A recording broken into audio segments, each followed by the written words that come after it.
boa noite. Está no ar o Jornal BKM, trazendo notícias da semana para vocês. E na nossa 13ª edição, fique com as seguintes notícias. Justiça condena 7 empresas e 6 pessoas por acidente em obras do metrô que deixou mortos em São Paulo. Criança de 3 anos escuta pela primeira vez através de implante oferecido pelo SUS em BH. Fugitivos em Mossoró invadem casa e fazem famílias de reféns. No mundo dos esportes, com Messias Fernandes, Fluminense versus LDU, campeão da Recopa 2024, vai ganhar cerca de 9 milhões. Soares chega ao Águia, pronto para entrar em campo. Abre aspas. Vou estar à disposição. Fecha aspas. Hamilton mostra otimismo com o carro da Mercedes para a Fórmula 1 2024. Marreco já tem primeiros testes de 2024. Saiba quais serão as previsões climáticas no Radar do Tempo com Johnny Pinho.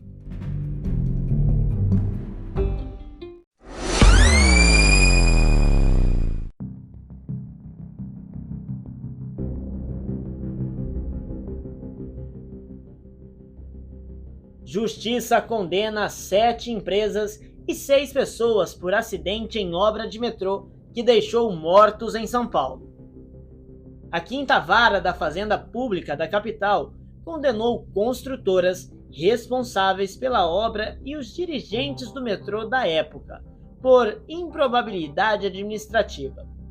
Decisão é de sexta-feira, dia 16, e cabe recurso. Desmoronamento no canteiro de obras da linha 4 amarela matou 7 pessoas.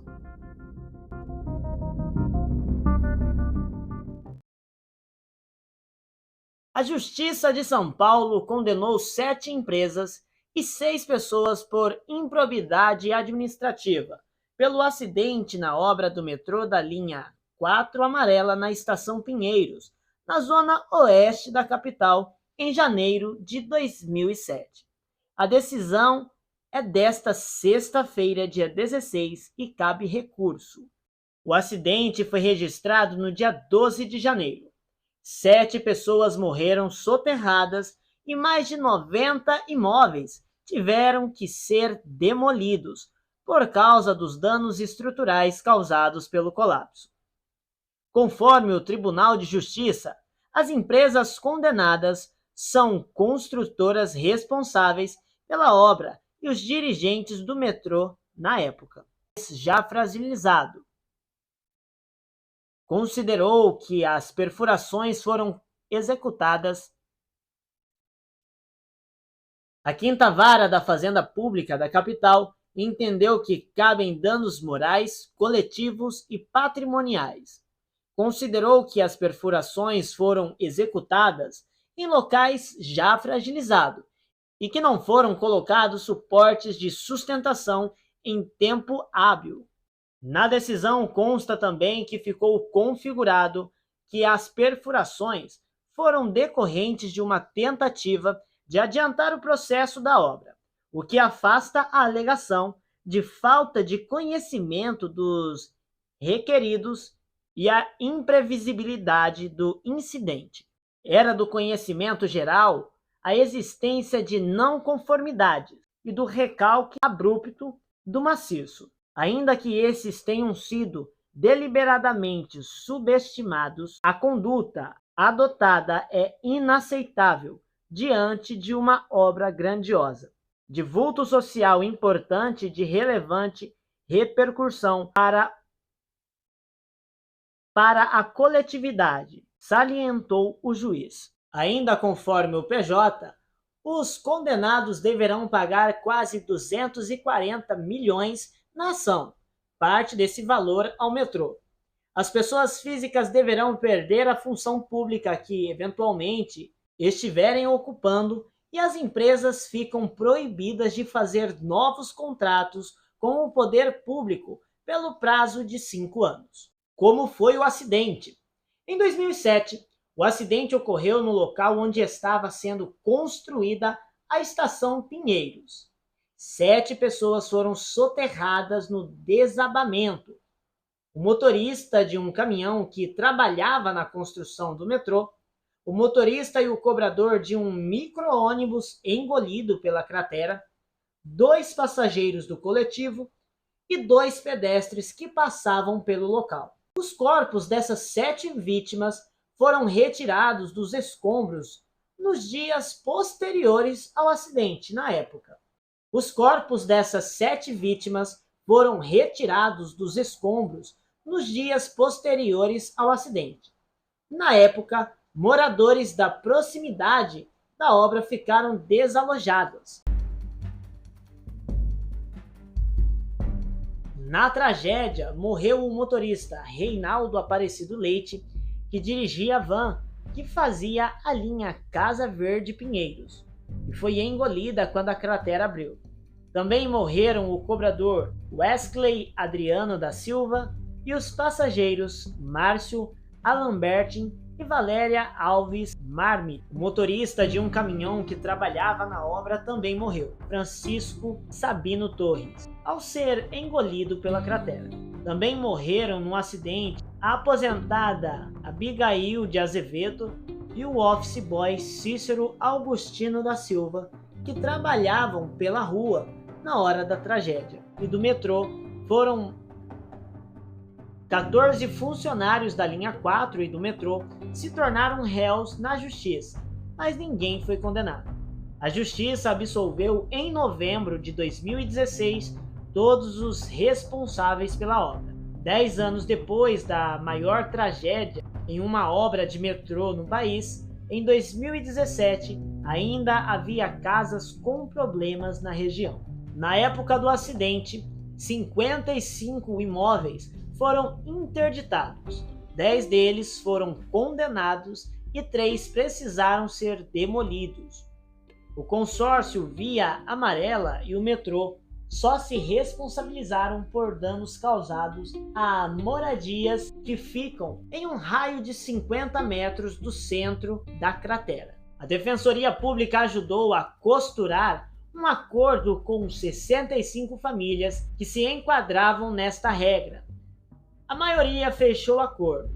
4 famílias não aceitaram o valor da indenização. Em 2017, o Ministério Público ingressou com recurso no Superior Tribunal de Justiça, STJ, para tentar ainda punir os responsáveis. Entre os réus estavam funcionários do metrô, do consórcio Via Amarela, formado pela empresa Odebrecht, OAS, Queiroz Galvão, Camargo Correia e Andrade Gutierrez.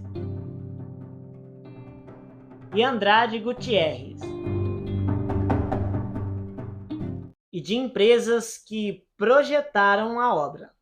A decisão que inocentou os 14 acusados foi dada em maio de 2016. A juíza Aparecida Angélica Correia, da primeira vara criminal, considerou estar provado que os réus não concorreram para a infração penal. O Ministério Público defendeu na denúncia que os funcionários foram negligentes. O caso foi parar no Tribunal de Justiça, que em novembro mantivesse a decisão da primeira instância. No mês seguinte, o Ministério Público entrou com recurso no Superior Tribunal de Justiça.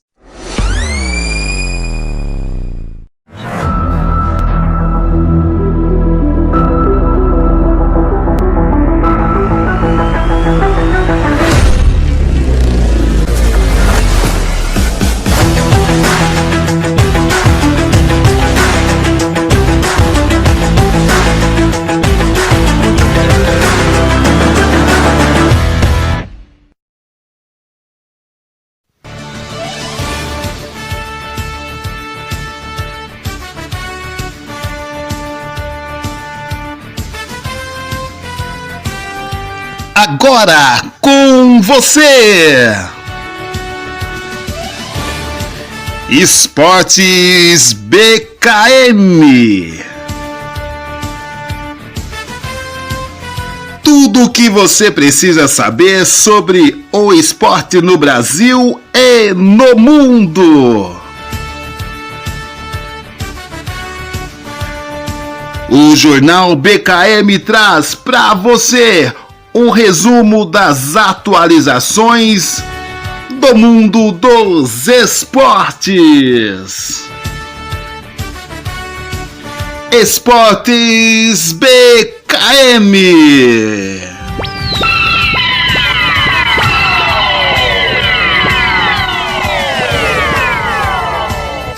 Fluminense e LDU, campeão da Recopa 2024, vai ganhar cerca de 9 milhões de reais. Prêmio para campeão será de 1,8 milhão de dólares, cerca de 8,95 milhões de reais na cotação atual. O vice-campeão receberá 900 mil dólares, cerca de 4,48 milhões de reais. A premiação da Recopa Sul-Americana está definida.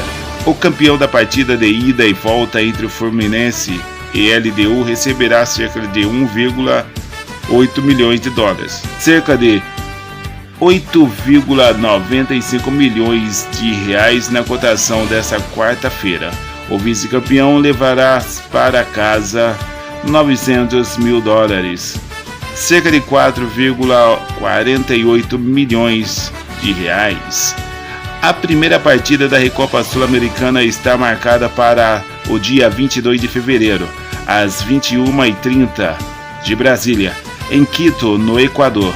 O jogo de volta será no mesmo horário, dia 29 de fevereiro, no Maracanã. Antes do primeiro duelo da Recopa, o Fluminense enfrenta o Vasco nesta quarta-feira em Madureira, no sábado. Ambas as partidas no Maracanã. O elenco terá folga no domingo e viaja para o Equador na segunda-feira. É isso aí, é muito dinheiro, é dinheiro rolando, galera. É dinheiro demais. Soares chega ao Águia pronto para entrar em campo. Abre aspas. Vou estar à disposição, fecha aspas. Meia já treina com o elenco do Azulão. No entanto, ainda não está registrado no BID. O novo reforço do Águia de Marabá, o Meia Soares, foi apresentado no mesmo dia que o clube anunciou a contratação do atleta. O Meia falou à imprensa que já está pronto para atuar na próxima sexta-feira, dia 16, contra o Caeté, às 20 horas, no Zinho Oliveira, pela quinta rodada do Campeonato Paraense 2024. Estava treinando e falei para o professor que se pudesse treinar, eu ia entrar. Sempre que vou entrar, independente se é treino ou jogo, eu sempre vou dar o meu melhor para ajudar o clube. Se precisar de mim, sexta-feira vou estar à disposição. Contudo, o nome do atleta ainda não consta no boletim informativo diário, o BID, da Confederação Brasileira de Futebol, CBF. Em 5 rodadas, o Águia de Marabá soma 6 pontos, com 3 empates, 1 derrota e 1 vitória, diante do São Francisco, faltando apenas 3 partidas para acabar a primeira fase do Parazão. O Águia precisa da vitória contra o guerreiro Caeteuara. É importante sempre pontuar em um campeonato que é bem difícil. Se conseguimos os 3 pontos aqui, a classificação já fica bem mais próxima e já vamos bem e focados para a próxima partida, que é pela Copa do Brasil, e vamos em busca da classificação. Após a partida dessa sexta-feira, o Águia volta suas atenções para a primeira fase da Copa do Brasil. A equipe recebe o Curitiba na quinta-feira, dia 22 às 20 horas, no Zinho Oliveira. E olha só, Hamilton mostra otimismo com o carro da Mercedes para Fórmula 1 de 2024. Heptacampeão se diz emocionado por iniciar a 12ª e última temporada com a equipe alemã e garantiu empenho máximo no campeonato. Abre aspas, estamos todos mega motivados para o ano que vem pela frente. Fecha aspas. A bordo da W15, o carro revelado pela Mercedes nesta quinta-feira, Lewis Hamilton fará sua última dança com a equipe no decorrer da temporada 2024 de Fórmula 1, que começa no próximo 2 de março, visando superar os últimos 2 anos difíceis para o time. O heptacampeão mostrou-se confiante no projeto, cuja maior expectativa é pôr a montadora alemã de volta ao topo da categoria. Os aprendizados dos últimos 2 anos nos ajudaram a encontrar nossa direção. Ainda será um trabalho em andamento, mas vamos encarar quaisquer desafios que se apresentem com a cabeça erguida, mente aberta e trabalhando com diligência, disse o piloto britânico, que não vence uma corrida desde 5 de dezembro de 2021, quando faturou o GP da Arábia Saudita. Hamilton fará dupla pelo 3º ano seguido com o compatriota George Russell. É o jovem de 25 anos, o último vencedor pela equipe, levando o melhor no GP de São Paulo de 2022, há pouco mais de um ano, na temporada passada. Entretanto, ambos passaram em branco sem vencer. As expectativas sobre o W15 residem nos frutos esperados pela mudança de filosofia do carro, que insistiu nos últimos 2 anos no inovador mas ineficiente giro pole, uma variação estreita das saídas de ar laterais do veículo. Em 2022, Hamilton chegou a se queixar porque a Mercedes não ouvia seus conselhos e orientações no projeto do carro. Quando o time decidiu mudar, já era tarde. Se você não está confortável com o carro, não pode extrair dele o máximo de desempenho. Um carro mais estável e previsível vai nos permitir tirar todo o potencial, não só do carro, mas de nós mesmos como pilotos, explicou Hamilton no lançamento dessa quarta. Esta será a 12ª e última temporada de Hamilton com a Mercedes. Há 2 semanas, o britânico chocou o mundo da Fórmula 1 ao confirmar que vai para a Ferrari em 2025. Ainda assim, não escondeu a emoção por ter chegado tão longe com a equipe alemã. Obviamente, tem sido emocionante. É surreal estar nessa posição considerando que eu cheguei aqui em 2013. São 11 anos com a equipe e vou começar meu 12º. É um privilégio trabalhar com esse grupo de pessoas e ver o trabalho que eles têm feito ao longo do intervalo. Sei que essa equipe é capaz. Estou incrivelmente grato pelo trabalho de cada indivíduo dessa equipe. Cada vez que você está na fábrica, dá para ver a garra, a determinação de todos. Estamos todos mega motivados para o ano que vem. Pela frente, e estaremos dando tudo de nós nessa jornada, prometeu o heptacampeão. É isso aí, rapaz. Embora não tenha vencido em 2023, Hamilton vem de um 3º lugar no último campeonato na Fórmula 1, que teve o tricampeão Max Verstappen e seu colega na RBR, Sérgio Pérez, como 1º e 2º colocado no Mundial.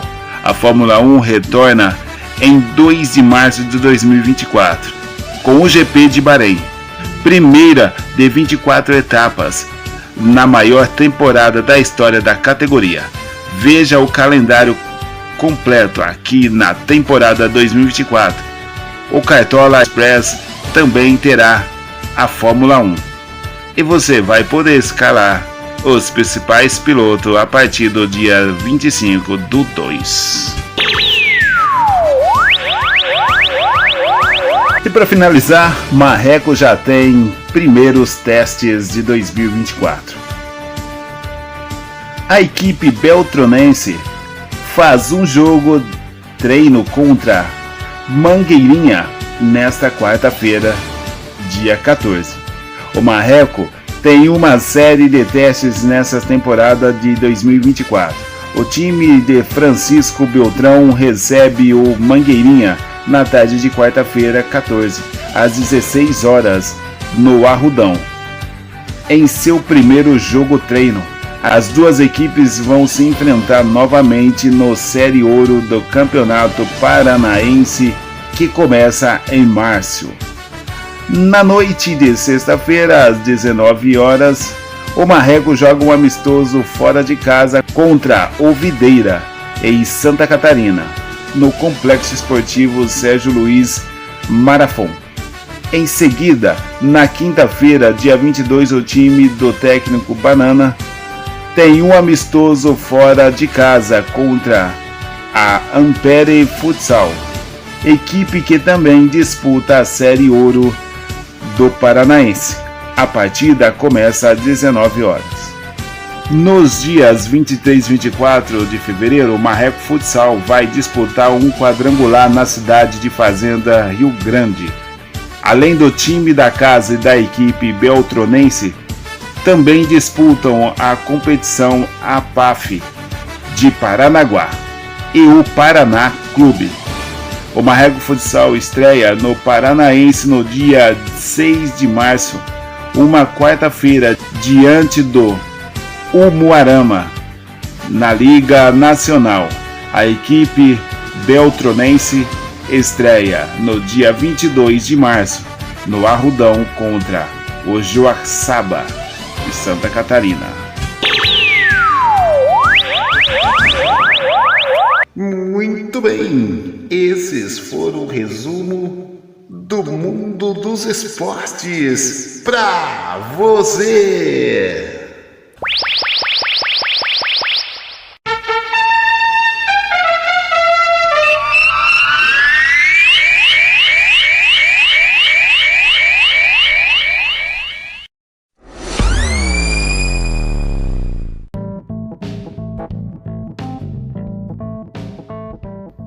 Estamos iniciando agora mais um Radar do Tempo BKM com Johnny Pinho e irei apresentar para vocês as previsões climáticas semanais para São Paulo, Campinas e Rio de Janeiro. Iniciando agora por Campinas, no qual promete uma semana bastante intensa, iniciando agora especificadamente pelo domingo, no qual fará uma mínima de 19 graus, máxima de 27, uma previsão que é de chuva para o dia inteiro, todavia promete uma trégua já para a parte da noite. Iniciando agora a segunda-feira do trabalhador campineiro, no qual fará mínima de 19 graus, máxima de 27, chuva no qual promete se instalar pela cidade por volta de meio-dia e se encerrar pelo finzinho da tarde. Já a terça-feira fará mínima de 19, máxima de 25, mais uma vez previsão de chuva que dessa vez promete iniciar pela manhã e finalizar já pela madrugada. E na quarta-feira também outro dia intenso, com previsão de chuva pela cidade, mínima de 19, máxima de 27, chuva no qual promete se instalar pela cidade do começo da manhã e mais uma vez até o finzinho da tarde. Indo agora para a quinta-feira, no qual fará mínima de 21 graus, máxima de 28, mais um dia no qual promete intensidade nas chuvas, 90% de risco de chuva, no qual promete se iniciar pela manhã e finalizar pelo finzinho da tarde. Já a sexta-feira, mínima de 21, máxima de 28, no qual promete uma manhã ensolarada, Todavia, mais um dia de chuvas intensas pela cidade não compromete se instalar mais uma vez no comecinho da tarde. E para finalizar, o sábado do trabalhador campineiro, mínima de 21, máxima de 28, sol pelo início da manhã, todavia chuva pelo começo da tarde mais uma vez. Portanto, a semana em Campinas será com fortes chuvas de domingo a segunda, tá bom? E indo agora já para o São Paulo. São Paulo, assim como Campinas, também terá uma semana bastante intensa de fortes chuvas pela cidade, iniciando agora para o domingo na Terra da Garoa, mínima de 19, máxima de 25, chuva da manhã até a noite na cidade. Já a segunda-feira do trabalhador paulistano, mínima de 19, máxima de 26, outro dia com chuvas intensas da manhã até a noite. Terça-feira também, mínima de 18, máxima de 24, outro dia intensamente com chuvas fortes e risco de alagamento pela cidade. Chuva no qual promete se iniciar pela manhã e finalizar já pela parte da noite. Já quarta-feira, mínima de 19, máxima de 28, chuvas intensas pela cidade, mais uma vez com risco de alagamento, inclusive ventanias que podem chegar até 15 km por hora, tá bom? Chuva no qual promete se começar já pelo começo da manhã, tá bom? A partir lá das 7, 6 horas da manhã e finalizar já pela parte da noite. Já quinta-feira, mínima de 20, máxima de 28 graus, mais uma vez outro dia de fortes chuvas pela cidade, no qual promete se instalar pela manhã e se intensificar pela parte da tarde. Sexta-feira, mínima de 21 graus, máxima de 28, outro dia que promete ter fortes chuvas pela manhã e mais fortes ainda pela tarde e piorar pela parte da noite pela cidade. Esse será o dia mais forte e com chuvas intensas pela cidade de São Paulo. E para finalizar o sábado, mínima de 21 graus, máxima de 28, outro dia com fortes chuvas pela cidade, no qual promete se iniciar pela parte da manhã e finalizar pela parte da noite. E essa semana em São Paulo será também, assim como Campinas, com fortes chuvas pela cidade e altos riscos de alagamento. Portanto, é bom preparar a vitamina C, preparar um bom guarda-chuva e se a sua rua alaga, é bom se preparar para não perder nada de bens pessoais.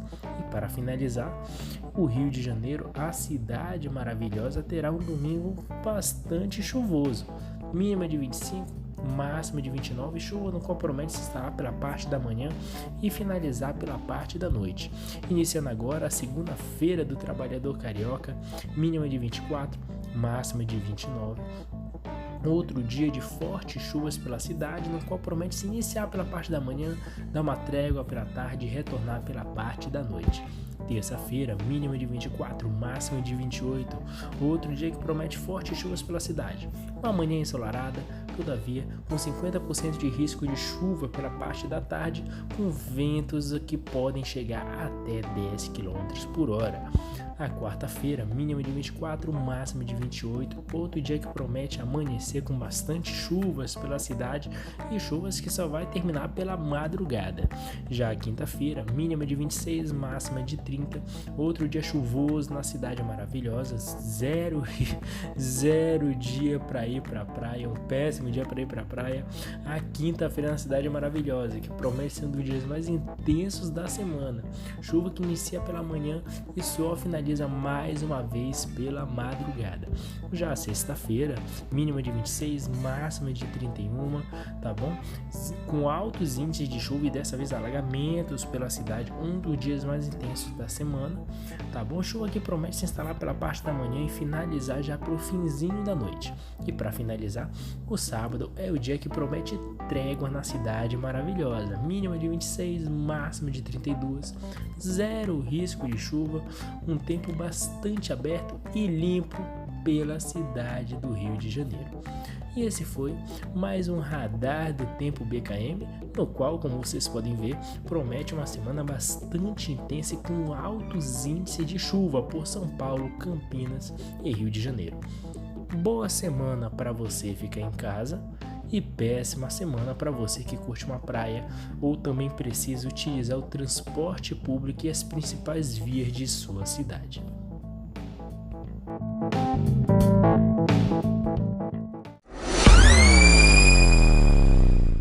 Criança de 3 anos escuta pela primeira vez graças a implante oferecido pelo SUS em BH. Pequena Luna nasceu prematura e, por causa dos medicamentos que recebeu durante a internação, não escuta. Graças ao procedimento, a vida dela está mudando. Você já imaginou a emoção de ouvir pela primeira vez? Uma família de Minas Gerais viveu esse momento junto com Luna, uma garotinha de apenas 3 anos, graças a um implante coclear oferecido pela rede pública de saúde. Luna nasceu prematura, ficou mais de um mês na UTI e o teste da orelhinha preocupou. Pelo resultado, ela não ouvia nada. Segundo especialistas, os medicamentos que Luna tomou quando estava internada comprometeram a audição dela. A deficiência foi provocada na cóclea, parte do ouvido que parece um caracol. A partir do diagnóstico, começaram uma saga para fazer Luna escutar. No interior de Minas Gerais, ela fez mais exames e exercícios de fonoaudiologia, usou aparelhos, mas nada adiantou. Em busca de melhores tratamentos, a família se mudou para Belo Horizonte, vivendo na casa de parentes. O que a gente tivesse ao nosso alcance e o que a gente pudesse fazer, a gente ia fazer. O que a gente mais quer é ela chamando mamãe, papai, titio, vovô, contou Virna Beatriz Silva, mãe de Luna. E uma inspiração. A Evelyn foi a primeira paciente do hospital a receber um implante do tipo. De novo. E na Santa Casa de Belo Horizonte, eles encontraram o caminho em uma expiração. Nossa, de novo. E na Santa Casa de Belo Horizonte, eles encontraram o caminho em uma inspiração. E na Santa Casa de Belo Horizonte, eles encontraram o caminho em uma inspiração. A Evelyn foi a primeira paciente do hospital a receber um implante do tipo. Ela brincava, ouvia e correspondia tudo normalmente. Aí, quando foi com 10 anos, ela, de um dia para o outro, acordou falando que não estava ouvindo nada do lado esquerdo. Então que a gente descobriu que ela tinha perdido a audição. Relembrou Eliane Pereira, mãe de Evelyn. Evelyn passou pelo procedimento e então viu sua vida mudar. Me sinto bem melhor, né? Me sinto mais tranquila, me sinto mais confortável, escutando melhor.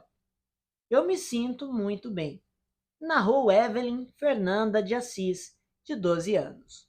Luna já está a viver essa experiência. No fim do ano passado, ela fez uma cirurgia que implantou eletrodo no ouvidinho dela, no intuito de fazerem o papel da cóclea, que não funciona muito bem. Agora chegou o momento da segunda fase, adaptar um processador que capta todos os sons para, assim, a menina ter a chance de ouvir pela primeira vez. Vai estimular, vai ativar esses eletrodos para levar o som e vai ser a primeira experiência dela com o som.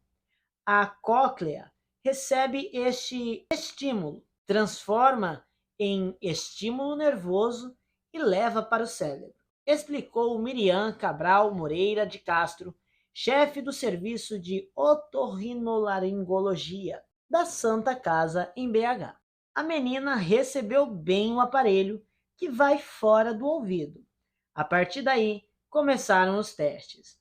Pelo celular, a família acompanhava o momento tão esperado. A pequena reagiu ao som pela primeira vez e a família não escondeu a emoção. Meu Deus, eu não acredito, disse a mãe em lágrimas. Uma emoção e tanto que esta família vivenciou junto com Luna, de apenas 3 anos, e que vai fazer muita diferença na vida dessa pequena.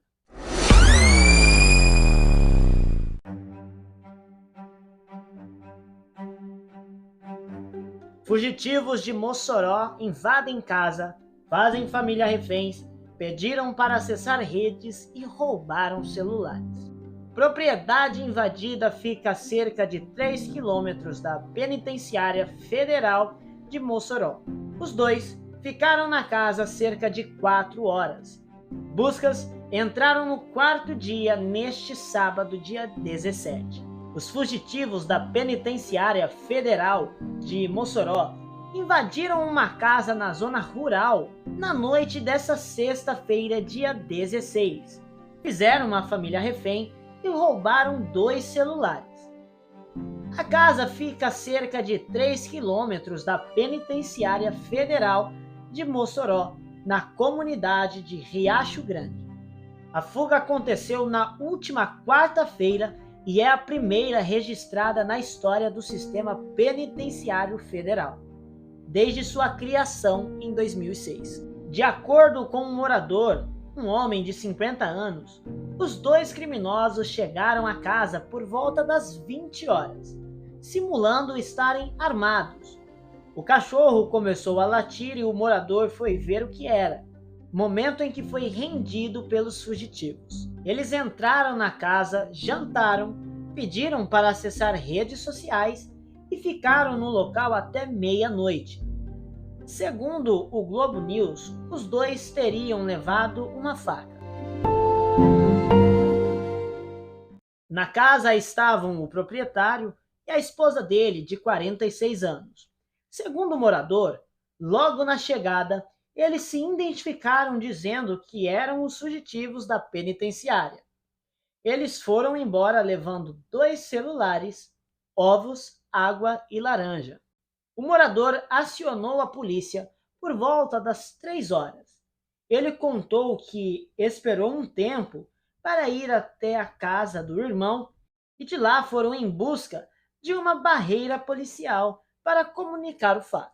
As buscas pelos fugitivos da Penitenciária Federal de Mossoró entraram no 4º dia neste sábado, dia 17.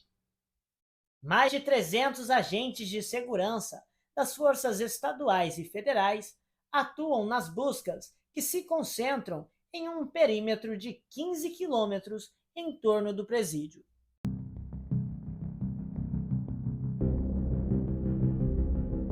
Na quarta-feira, dia 14, mesmo dia da fuga, uma casa foi invadida na zona rural de Mossoró, a cerca de 7 quilômetros da penitenciária. Objetos pessoais como camiseta e uma colcha de cama foram furtados. A polícia foi acionada e fez buscas na área. Na quinta-feira, objetos foram encontrados em uma área de mata. Um dos moradores da região confirmou aos investigadores que, entre os itens, estava uma colcha de cama furtada de sua casa.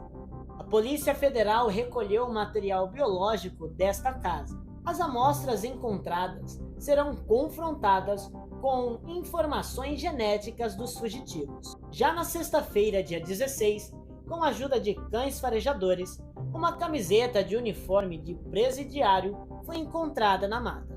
Os fugitivos passam a ter o nome em lista da Interpol. Nesta sexta-feira, dia 16, os nomes e fotos de Rogério Mendonça e Deibson Nascimento, fugitivos do Presídio de Segurança Máxima de Mossoró, passaram a constar na lista vermelha da Interpol.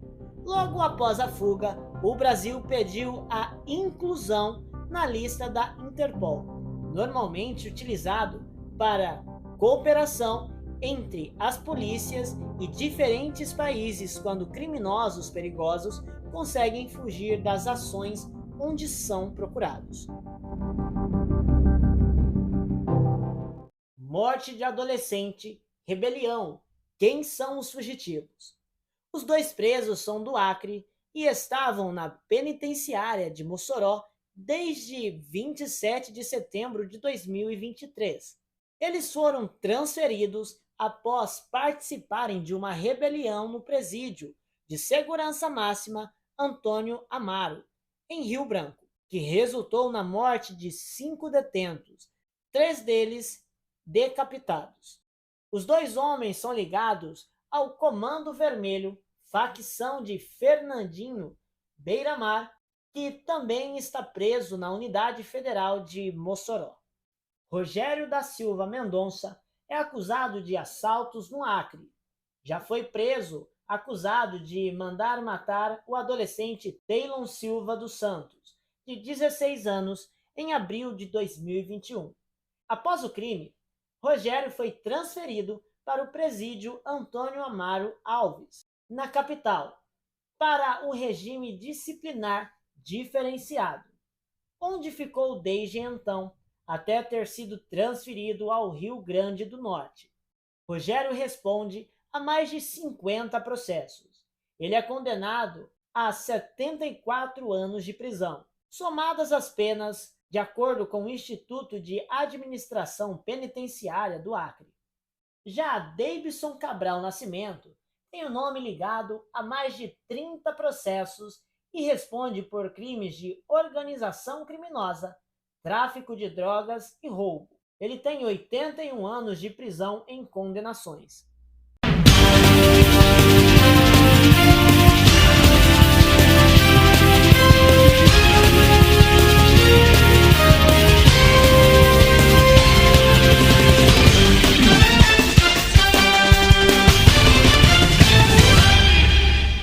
Sintiendo dolor, por eso voy de cacería. Si no es por el perreo, voy de mi cacería.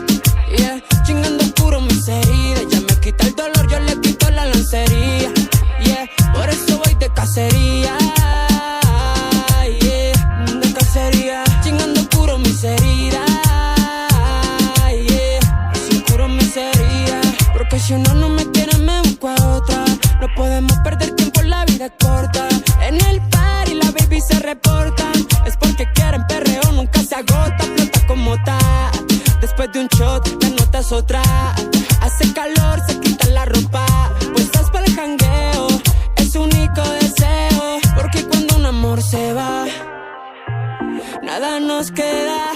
Pero siempre dura esa verdad, hasta que algo mejor llega. Por eso voy de cacería. Si no es por el perreo, voy de mi cacería. Yeah, chingando puro mis heridas. Ya me quita el dolor, yo le quito la lancería. Yeah, por eso voy de cacería. Yeah, de cacería, chingando puro mis heridas. Yeah, este perreo es para que la baby caiga y mueva su nalga como en video de Taiga. Un perreo para que la baby caiga y mueva su nalga como en video de Taiga. Yeah, como en video de Taiga. Como en video de Taiga. Pa' que mueva la nalga, la bebé, pa' que mueva la nalga. Dicen que cuando una